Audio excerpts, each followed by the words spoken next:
it fascinating. I mean, absolutely fascinating. I paid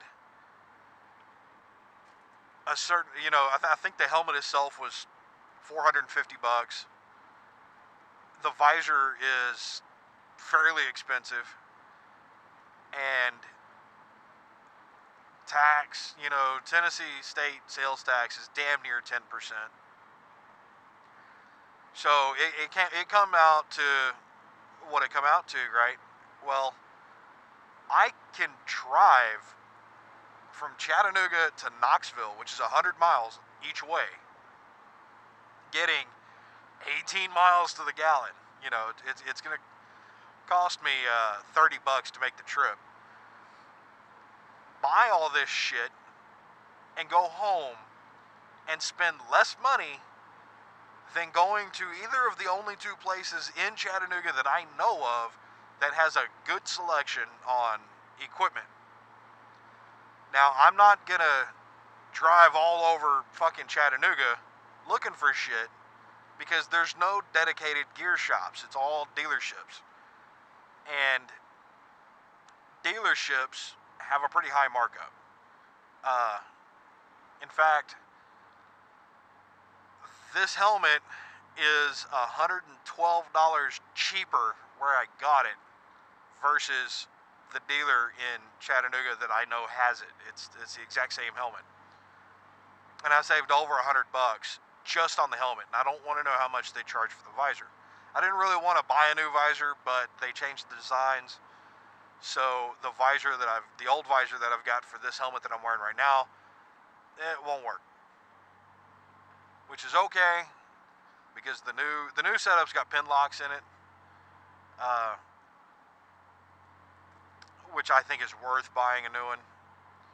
But it is what it is. It just blows me away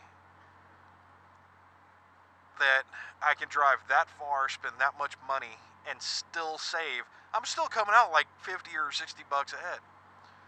In fact, when I bought the new bike, and I'm going to call it new, it's not new, it's new to me.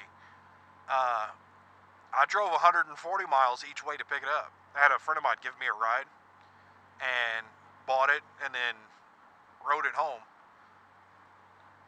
And it just, when you stop and think about it, it's just kind of interesting how you can travel quite a bit to get something and still save money on it.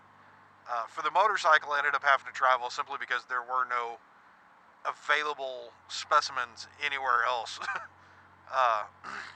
There was one a little bit closer that was a little bit cheaper, but it was a year older and had twice as many miles on it, and I didn't like the color. And frankly, if I'm going to spend $5,000 on something, I want to be happy with it, And the biggest problem was the color, which seems kind of petty, but it is a year older. It's the first year of that model, which almost always, the first year model of a new body style or whatever, almost always has teething issues. And it had twice as many miles on it, So,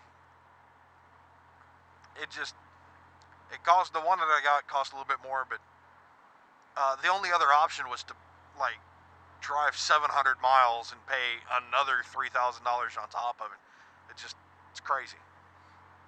But needless to say, now I understand why people will drive, 5 or 6 hours when they're going to buy a car to get a better deal. It's like, if I can drive 7 or 8 hours and save $5,000, I'm going to, You have to ask yourself, how much is your time worth? And frankly, I would drive clear to Houston if it was going to save me $3,000 or $4,000, because it only costs about $400 to drive down there. Now, of course, you got to factor in time and all that, but it adds up pretty quick. So it's just food for thought. If you're thinking about buying something, look outside your immediate area and consider how much you think your time is worth if you have time. Not everybody, most people have jobs. They can't dedicate a full day to go buy a fucking helmet. Not that I have. I left at like 11:30. It's 3:30 now. It's no big deal. But yeah, look outside your area, do a little shopping around. You might be surprised what you can find.